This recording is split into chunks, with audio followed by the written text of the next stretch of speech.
of the South, Chris Smith from 98.7 Kiss FM. Today's R&B and Classic Soul is today. Whoop, there it is. I got special guests in the building, straight out of Duval County. These are some straight legends. Give it up for Sugar D, Daddy Black, Mike, 95 South, baby. Duval. Hey.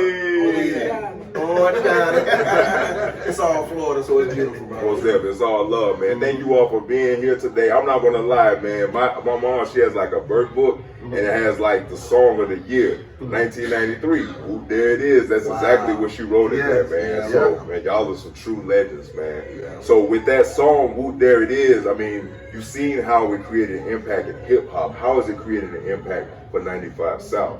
Well, we're sitting here right now, 24, 25 years later. Exactly, We still eat, we still good, you know what I'm saying? So, and it's just a blessing. And again, thanks for having us. Yeah, no problem. Without, people calling us and inquiring about where we are, we wouldn't be here. And that was, 93 was an amazing year for us. That was, the catalyst that launched not only 95 South, but, 69 Boys, Quad City DJs, this and that, 24K, 10. So there was a lot of momentum we had and we created off of 95 South Foundation. So again, we just blessed, bro. And, there it is.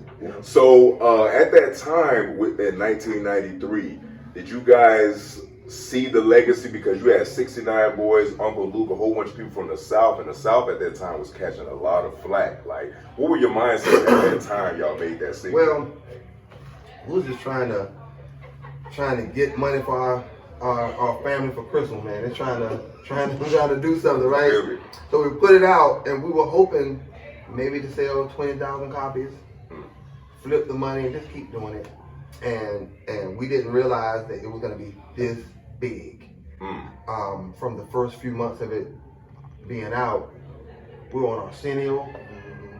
On Arsenio Hall show, we did the World Series. Matter of fact, we were the first rapper to ever perform at the World Series. Wow. Yeah. So that was an accomplishment for us. It took off way faster than we thought it was, and we just buckled up and just took the ride. Not seeing our moms, saying, me and him are brothers. Right. Okay. Not seeing our mom for a long time. And then when I got off the road to do 69 Boys, he was gone, coming home, leaving with two pair of drawers and a t-shirt and shoes, coming back with a full wardrobe. He done bought a whole wardrobe and just dumping it on the floor, telling my mom to clean. Mom, wash this, we gotta go. I'm like, wow. Yeah. So we're making it. It was just, it was surreal. It happened so fast. It didn't hit, it really didn't hit us, how it was happening because it just, but honestly for me, and I can speak for my brother as well, 95 South was, kind of like, already prepared for it because I danced for a group that he was in, which was the Chill Deal Boys, which is really the foundation of it all. I was a dancer, he was a writer and a lyricist in the group, but that was pretty much the blueprint for us. So when 95 South really, and they had regional success in certain markets, but it wasn't national. So by the time 95 South came in, we were already prepared, we were already trained, we already had relationships. So it just kind of rolled over into just the success of it all, and we were prepared for it. And we were hanging out anyway all day long, just hanging out. Right. So when it happened, we're like, okay, let's go make some money. So the bar made it a lot easier. Yeah, our music is way bigger than us. It's way bigger than us. We still don't realize how big it was. We just we're doing something, we're having fun, trying to make some money, and then pretty much that was it. And with you guys being on tour, I'm pretty sure y'all seen some crazy things. What's the craziest thing you experienced while on tour, man? I'm gonna have to tell the piss at ice story. Yeah. Hold on. Matter of fact, we were in Alabama. I don't know. We had a homeboy out here named Mel the Mac. Mel the Mac was on radio at the beat. It was in Mobile. Okay. We were running late for the show, and we got in the dressing room, and the place was packed. And I was like, man, I gotta use the restroom. He was like, man, the restroom on the other side of the club, y'all ain't really got time. So we was like, oh, now we gotta use the bathroom. So I looked over at the water cooler where they had our drinks in. So I had our robe and take all the drinks out of the cooler, and so we peed in the water cooler. We went and did the show, came back, it was so hot, so we invited some girls back in the dressing room, so they immediately ran over to the ice chest. Oh my God, it's ice. They just went to going in the ice, just drank, eating the ice, and I'm like, oh my God, that's pissy ice. But it was wild, man. And if you watching this and you see this and y'all was slurping on the ice, I'm sorry. Hey, this little slush kind of tastes kind of sour. Kind of rancid. That's crazy, man. We've been, in some amazing places. We've experienced a lot of things on the road, and I'm just grateful to be sitting here today, coming through it with my health, coming through it with my right frame of mind, and still being, in many ways, still relevant in the game. Dang, man, that's dope. That's dope. No, and now, fast forward to 2019, Florida is on the map for real when it comes to music, man. Yeah. You got so many artists coming out of Florida now. How does it feel seeing that now? I think it's a beautiful thing because you got L.E.O that came out with the song. He's from Jacksonville. So out of Jacksonville. Then, you got people coming from Orlando, all the way down from Miami. Just Florida right now. It's our time right now. It's our time right now. It's a return. It's a return of the bass, and that's what we're here to do. Bring it back. Okay. And the thing about it, I like it is that the new age, or the new cats that's doing hip hop in Florida, they always pay respect to the older people, either sampling their music and sampling the old music and their music, and they just pay homage to they know. I mean, like Uncle Luke is he's the godfather of it all, no doubt. Yeah, he can come out right now and do a tour. That's right. Luke, if you're watching, please come out and do a tour. And we have to pay homage to the people who said it of us, like Luke, Magic Mike, Beatmaster Clay D, Raheem the Dream, Shadi. I mean, it's so many. You know what I'm saying? Half Pint, Kilo, Jam Pony Express. I mean, and they don't understand. We didn't start it. We may have taken it to the next level to other countries, but we were just doing what we saw them do. Right. And what we love.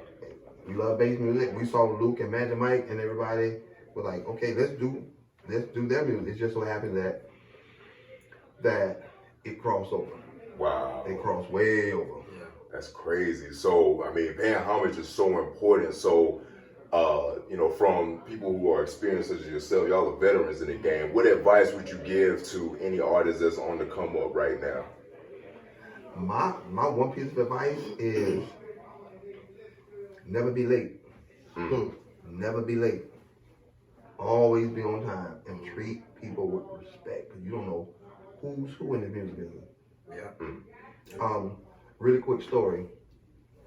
Childer Boy, who was on the road, right? I think he was in Alabama, Mobile. Everything happens in Alabama. Everything happens in Alabama. Something happened, right? On the road, and we did a charity basketball game. And we're driving in the van, and I just happened to change my shirt. I was cut up then, I had like a 6-pack. I had like 1.5 pack left up now, but back then I had a whole 6-pack. I'm just changing my shirt in the car because I didn't want to go to the radio station sweaty. Little did I know that the program director's daughter was in there. So our road manager at the time, he worked for the radio station. He was, it was a promotional tour. He pulled me to the side. He asked me what was I doing. I just changed my shirt. He said, you can't do that, because the only thing that girl had to say was a member of the Childer Boys changed his clothes in front of me in the van. And that could have ruined our whole music career at the time. All I did was change my shirt with everybody in the van. All she had to do is say, oh yeah, they changed their clothes in front of me. Y'all would have ruined it. So just be mindful of things. And never be late, and just treat people with respect. Just treat everybody with respect. These young cats, they get rowdy. Yeah. Fighting. Yeah, just nobody's grooming them. And again, things like that is what prepared us for 95 South, because we learned early on or made a lot of those mistakes. So when 95 South hit, we were already kind of polished and ready to just go out there and make it happen. And I think that helped us a lot. And just, learning the industry. And that's what I would say, because we've had to walk away from a lot of money, leave a lot of money on tables because we just didn't know the industry, Those little small that fine print or just not knowing what to ask for, you know, and understanding what your market value is and things of that nature. So just research, and I would say to any young artist that's coming up, just make sure you know what you want. And I think also it's important just to stay true to who you are. Word. Okay, so it's 2019. Can we expect a Whoot There It Is remix? We're actually working on a documentary right now. Documentary, okay. Yes. 95 South. As a matter of fact, Beyond the yep, That's Beyond the what I'm Base. We're actually talking doing a viewing on the 26th this weekend coming up. We have a venue in Jacksonville. We're going to show a 20-minute clip and do a Q&A just to get some feedback, you know. But it's going to be amazing, and we are working on new music. And we released some new music last year called After Party. Yeah, After Party. It Yeah. was dope. It's dope, up tempo. Well, I don't think we'll have a chance to do it tonight, but you can go to YouTube or Apple Music, and it's on as After Party. Okay, man. Well, there you have it, ladies and gentlemen. Thank you all for coming 95 South, man. We really truly appreciate y'all, man. Thank you for having me.